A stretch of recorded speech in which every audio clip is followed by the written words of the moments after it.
Hello, people. So, once again, we've got another great episode of the Not So Ties, the Seven Deadly Sins, Wrath of the Gods, Season 3, Episode 10. And I think what's really setting this season apart from the rest is that we're getting more details about the sins than ever before. Like, we had subtle hints throughout, but now we're just getting everything come full circle. Like, we're getting more development for each of the sins. First off, we had King and Diane, their interaction. Then we had Gopher, and now we still have Meliodas. Like, how he didn't go insane. I have to give a shout out to William McDougall Jr. For posting this comment on the last review. He pointed out the reincarnation situation with Elizabeth. We got the explanation in this episode, but he pretty much pointed out like 107 versions or reincarnations of Elizabeth, and Meliodas interacted with each and every one of them at some point.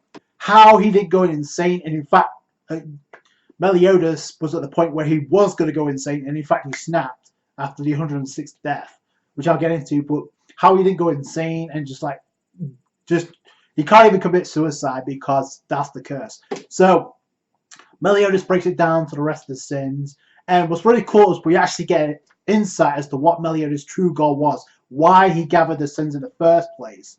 And yeah, he kind of misled the sins a little bit, considering what Bond said to him in the previous episode. And I mentioned this would have some sort of repercussion from a character standpoint, because Bond should have known better, because he said, you don't know what it's like to have the woman you love die right in front of you. Well, now you know how many times Meliodas have to go through with that. So I just found that so ironic. And what's even more ironic, we start off with a flashback, which I have no problem with because it explains so much. It brings everything full circle. We go to the 3,000-year Britannia War. Meliodas and Elizabeth, they didn't stand a chance against the Demon King, which is really cool because for the first time we're actually seeing his somewhat design, and the supreme deity of the goddess race. So they came down because Elizabeth and Meliodas broke the taboo. They interacted with one another, of siding with a demon. So I found it so ironic that the two are the ones being punished by two separate gods, pretty much. And I guess that's the title of the season, Wrath of the Gods. They get cursed. Elizabeth dies. I mean, it's a huge shockwave. Even Meliodas says, we didn't stand a chance. They tried to fend off. I like how they smiled, even in the face of death. Unfortunately, only one of them dies. The other one kind of makes it out of this. So Meliodas is forced to watch Elizabeth die. But what explains the curse here is like, so for starters, Meliodas, he can be killed, but he'll revive at some point. We've seen this before when Esterosa killed him. He reappeared to take care of Daedare and Monspeed. So that kind of gave us a hint, but now we get some clarification. The Elizabeth from the 3,000 years ago was the first Elizabeth to interact with Meliodas. I was curious about that, so it would make sense given it's 3,000 years ago. Boy, talk about all that time of Meliodas suffering. Damn, I couldn't even imagine. And he had to pretty much watch Elizabeth die. He couldn't do anything about it. He had to walk around endlessly after the aftermath of the Holy War, and he interacts with another Elizabeth. We're going to find out she's a primitive version, reincarnation, met up with Meliodas, and this is the one that explains the curse to Meliodas. So he can't be killed, or if he is killed, he'll revive. However, Elizabeth can die, but she'll reincarnate, and each time when she gains her memories, she'll die within 3 days, and she'll continue to love Meliodas, which makes sense. The whole thing is about, unless they can prevent the current Elizabeth from regaining the memories, which I don't think is possible at this point, then it's inevitable that she's going to die, and another Elizabeth will take its place, unless they can break the curse, which is what Meliodas is attempting to do. So that sucks. So they grew attached, but by the time she ends up getting killed, and one after another. There was actually one version of Elizabeth that actually grew and died of old age naturally, so she didn't regain her memories. So there is light at the end of the tunnel. However, it's inevitable. Meliodas can't age. He can't die naturally. Version of Elizabeth that actually says you need to find someone else, and just like because you're just going to be cursed.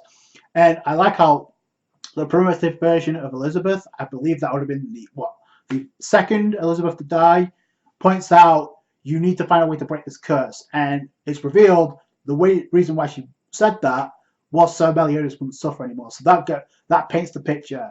Ends up tragic. So maybe this is going to break the mold right now. I'm assuming it is, but how they get there is going to be very interesting. It was after that one where we see Meliodas interacting with Merlin in the flashback, and I'm kind of curious which Elizabeth it was, the one from 3,000 years ago, right? Because she has a huge intel. She has intel on the demon race, so she would know so much about it. So especially what she knows about Zeldris and how she stopped it. Obviously, she wants to save Arthur, but at the same time, she knows much about it. So I'm assuming it's the one from the goddess race that knows Merlin as a child. We found that out in the previous episode, but I would kind of get more explanation on that. Maybe we will. This season has done tremendous of building up and character within the Sins already, so I'm not too worried about that. Meliodas has interacted with Merlin back then, and apparently they knew each other from a long time ago, so that would re-emphasize the fact that it must have been the Elizabeth from 3,000 years ago. They need Zeldris, which is so ironic because considering he's the one that put Elizabeth in the coma in the first place, but they need Zeldris to break the curse. He's the only one who has the power of the Demon King, who's been inherited the power of the Demon King. But we can't because the commandments can't be revived. That's first off. Number two is like he won't forgive me anyway. He wants to make me suffer, which I don't think is necessarily true. It's obvious he has some resentment towards Meliodas for betraying him. But if you noticed in the previous episode, and they said it again by the end of this episode, like Zeldris has resentment towards Elizabeth because he blames her for like causing so much pain to Meliodas, not understanding the reason. He's the only one who could do it unless they took their jutsu. This guy, I don't see him pulling that off. But just as this is going, we go to the 106th casualty, and this is, of course, is referring to Liz, which is the only version of Elizabeth's reincarnation that has a different appearance, which I found very interesting. And not only that, she didn't regain powers like most. We do know how this story ends, and it happens in Danafor, and we know Thoradin is the one that killed her, and we see how that is. We didn't see that full version. We just saw Meliodas approach her, and that was it. We saw Thoradin a part of it. We just don't know. We didn't see any of it, so we got context to that.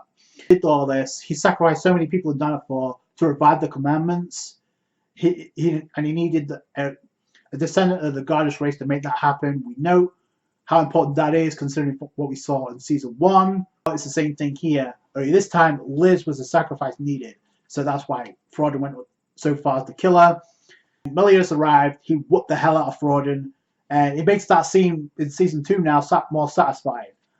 Obviously, we know what happens, and this time, Meliodas snaps. He's like, I don't know how much more I could deal with this because I couldn't protect you again. But curse mark we've seen before, that's where it stems from. And he just annihilates everything, and he just like stands still, and that's where he meets obviously Elizabeth being the 107th reincarnation, and how Meliodas has to take care of her. So now it puts everything into perspective. And everyone's baffled by this, as you can imagine. So I think it would be kind of cool if Bon actually interacted with Meliodas, said, my bad, I didn't realize. I think we might get that. We should get that by all accounts, but we don't know.